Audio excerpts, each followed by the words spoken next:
Assalamualaikum warahmatullahi wabarakatuh. Mitra muslim yang dirahmati Allah Subhanahu wa ta'ala, mari kita dalami lebih dalam lagi agar kita lebih bersemangat lagi belajar sejarah, dan agar kita tahu bagaimana cara belajar sejarah yang menyenangkan dan belajar sejarah yang penuh dengan ibrah bagi kita dan keluarga kita, masyarakat ini serta negeri ini. Dengarkan saya bertutur satu kisah dan rasakan betapa dahsyatnya sebuah kisah masuk dalam relung jiwa kita. Dia bergerak, berfungsi, bekerja pada diri kita. Di dalam kitab Syiar A'lamin Nubala, Imam Az-Zahabi, sang penulisnya, menyampaikan kisah pertemuan 4 orang anak muda. Yang satu adalah putra Umar bin Khattab, yaitu Abdullah bin Umar radhiyallahu anhuma. Adapun yang 3 sisanya adalah putra-putra sahabat mulia Zubair ibn Awam radhiyallahu anhu. Yang pertama adalah Abdullah bin Zubair, yang kedua adalah Urwah bin Zubair, dan yang ketiga adalah Mus'ab bin Zubair. Keempat anak muda ini berkumpul di Hijr Ismail. Kita tahu Hijr Ismail adalah setengah lingkaran yang ada di Ka'bah yang hari ini kita lihat. Mereka berkumpul di dalam Hijr Ismail. Kemudian mereka duduk bersama, membuka sebuah majelis yang sangat unik. Karena mereka membuka dengan kalimat mereka, tamannau. Tamannau artinya berharaplah. Mari kita jadikan majelis ini, pertemuan ini sebagai pertemuan berharap. Pertemuan bercita-cita, majelis cita-cita. Maka kemudian dimulailah majelis itu oleh kalimatnya Abdullah bin Zubair radhiyallahu anhu. Abdullah bin Zubair sederhana, dia mengatakan, uridul khilafah, saya ingin kekhilafahan. Masya Allah, anak muda berpikir bahwa dia ingin mendapatkan kekhilafahan, dia ingin jadi khalifahnya, cita-cita. Kemudian disusul berikutnya oleh Urwah bin Zubair. Urwah bin Zubair berkata, uridu an yu'khadh anni al-ilm, saya ingin menjadi tempat masyarakat ini mengambil ilmu, jadi ulama, jadi ilmuwan besar. Ini keinginan Urwah. Disusul berikutnya oleh Mus'ab bin Zubair. Dia berkata, uridu imratal Iraq, saya ingin menjadi amir Irak, pemimpin di Irak. Wazzawaj min Aisyah binti Talhah wa Sukainah binti Husain, dan menikah dengan Talhah, dengan Aisyah binti Talhah dan Sukainah binti Husain. 2 wanita yang sangat cerdas, 2 wanita yang sangat cantik di zamannya. Disebut sekaligus 2 nama itu, dan dia berminat untuk menikahi keduanya. Anak muda bercita-cita menjadi seorang pemimpin Irak dan menikahi 2 wanita cerdas dan sangat cantik di zamannya. Dan kedua-duanya adalah putri dari sahabat-sahabat Nabi Shallallahu Alaihi Wasallam. Kemudian yang tersisa, yang tertinggal adalah yang terakhir adalah Abdullah bin Umar radhiyallahu anhuma. Abdullah bin Umar radhiyallahu anhuma berkata, uridu an yaghfirallahu li, aku ingin Allah mengampuni aku. Dan subhanallah, Hijri Ismail menjadi saksi bahwa cita-cita yang tulus mereka sampaikan, ternyata Allah sampaikan mereka pada takdirnya. Abdullah bin Zubair benar-benar menjadi khalifah selama kurang lebih 9 tahun. Urwah bin Zubair benar-benar menjadi ulama besar, salah seorang ulama besar di kota Madinah. Dan lihatlah sanad dalam hadis, banyak sekali sanad hadis dari Urwah bin Zubair diambil dari Aisyah radhiyallahu anha. Tidak aneh kalau Urwah kemudian menjadi seorang ulama besar di zamannya. Dan yang berikutnya adalah Mus'ab bin Zubair. Mus'ab bin Zubair benar-benar menjadi seorang pemimpin di negeri Irak. Dan benar-benar bisa menikahi dua wanita yang disebut di dalam sejarah beliau, dua wanita yang cerdas dan cantik itu.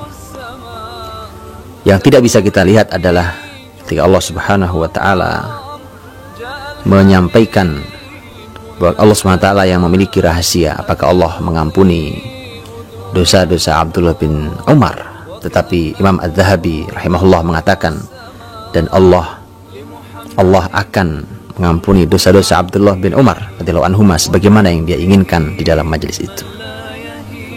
Ini satu kisah. Apa rasanya begitu kisah ini kita bacakan? Bukankah di sana sudah sangat banyak pelajaran mahal? Umpamanya pelajaran jangan pernah khawatir untuk bercita-cita. Bercita-cita itu boleh. Semua orang. Bedakan bercita-cita dengan seseorang yang sedang bermimpi dan berkhayal. Orang yang bercita-cita dia boleh menggantung setinggi langit. Tapi yang membedakan dengan orang-orang yang berkhayal adalah ketika dia melaksanakan, mencoba untuk berupaya maksimal untuk mencapai apa yang diinginkannya itu. Adapun orang yang berkhayal, orang yang bermimpi, dia hanya di tempat tidurnya. Dia tidak kemana-mana, tidak bergerak sama sekali, tapi dia setinggi langit dia menginginkannya. Tentu ini hanya orang-orang yang berkhayal dan bermimpi. Dan begitulah, orang hanya ditugasi untuk bercita-cita, kemudian dia berusaha semaksimal mungkin dalam upayanya menjadi hamba Allah Subhanahu wa taala yang mulia, yang baik, yang berilmu, dan biarkan nanti sebagaimana yang disampaikan Nabi SAW, hadis Nabi bekerja, i'malu fakullun muyassarun lima khuliqalah. Nabi mengatakan, bekerjalah kalian, berusahalah kalian, setiap kalian akan dimudahkan menuju takdirnya masing-masing. Untuk itulah kemudian sejarah memiliki fungsi-fungsi yang lain. Setidaknya ada 4 fungsi besar yang harus bisa kita ambil dari belajar sejarah. Yang pertama adalah fungsi motivasi. Kisah yang tadi kita baca, kisah yang tadi kita dengarkan adalah merupakan kisah yang kalau kita renungi menjadi motivasi bagi kita semua. Bukankah kita menjadi termotivasi? Siapapun punya kesempatan. Siapalah Abdullah bin Zubair sehingga kemudian dia bercita-cita ingin menjadi seorang khalifah. Dia bukan dari keluarga istana juga, walaupun dia memang benar dia keluarga sahabat Nabi SAW yang mulia. Tapi orang boleh bercita-cita setinggi apapun itu, memiliki sejarah, memiliki kekuatan motivasi. Bacalah, dia akan mendorong kepada kita untuk kita melakukan sesuatu, dan sejarah adalah sang motivator yang sangat hebat. Sejarah juga memiliki kekuatan solusi. Sepanjang nanti kita belajar sejarah Islam, kita akan mendapatkan solusi-solusi sangat detail. Sejarah memberikan kepada kita pelajaran solusi dari segala permasalahan yang kita hadapi. Permasalahan pribadi, permasalahan keluarga, permasalahan aktivitas kita, permasalahan negeri ini, bahkan permasalahan bumi ini. Sejarah akan memberikan kepada kita solusinya. Sejarah juga memberikan kekuatan inspirasi. Kita akan sangat kaya dengan inspirasi, hal-hal yang sangat baru. Dan justru kita akan sudah maju beberapa langkah ke depan dibandingkan orang-orang yang lain. Kita akan memiliki berbagai macam gagasan, ide yang baru. Karena memang sejarah akan mengajarkan kepada kita tentang sesuatu yang telah jadi di masa lalu. Dan kemudian bahkan hebatnya lagi adalah bahwa Rasulullah SAW pun menyampaikan dalam hadis-hadis beliau yang disebut dengan an-nubuwat. An-nubuwat adalah sabda Nabi SAW yang berbicara tentang masa depan. Ini bukan ramalan, ini bukan prediksi, tapi ini adalah sebuah kepastian karena disampaikan oleh wahyu oleh Rasulullah SAW. Dan yang keempat adalah kekuatan sejarah adalah kekuatan prediksi. Kita bisa memprediksi itu. Kita tahu bahkan sebagiannya bukan prediksi, sebagiannya adalah nubuat, yang itu sebuah kepastian masa depan. Ketika Rasulullah Shallallahu Alaihi Wasallam menyampaikan tentang bahwa muslimin akan menaklukkan Persia, Romawi, Mesir, semua itu belum ditaklukkan bahkan saat Rasul sudah wafat. Tapi semua itu berhasil ditaklukkan di zaman kekhilafan Umar ibn Khattab radhiyallahu anhu. Sebuah kepastian. Ketika Rasul menyampaikan bahwa muslimin akan membuka Konstantinopel, hal ini baru terjadi lebih dari 8 abad setelah Rasulullah Shallallahu Alaihi Wasallam bersabda tentang penaklukan Konstantinopel. Ditaklukkan oleh Muhammad Al-Fatih. Dan ketika Rasulullah Shallallahu Alaihi Wasallam menyampaikan dalam hadis yang sama tentang bahwa muslimin akan menghantarkan hidayah hingga ke Roma, akan membuka Roma sebagaimana membuka Konstantinopel, ini pasti akan terjadi. Hanya sampai hari ini Roma belum kunjung mendapatkan hidayahnya. Jadi kita sedang berbicara bukan hanya masalah prediksi, tapi sebuah kepastian. Tapi sejarah juga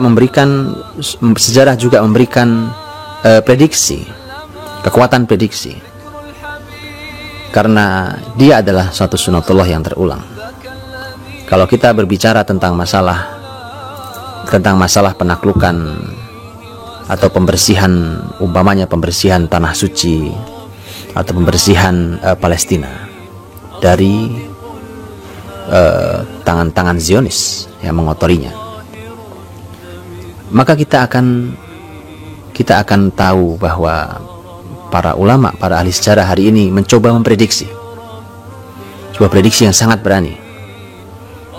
Ketika terjadi perang besar, Zionis menjatuhkan berton-ton bom mereka di Gaza tahun 2009. Kemudian muncul sebuah keyakinan dari para ilmuwan di negeri jihad tersebut bahwa anak-anak yang terlahir di saat bom-bom itu dijatuhkan, karena terlahir kurang lebih 3.000 anak-anak yang baru di Gaza, inilah anak-anak yang insya Allah dalam rentang 15-20 tahun ke depan akan membebaskan Palestina dari Zionis.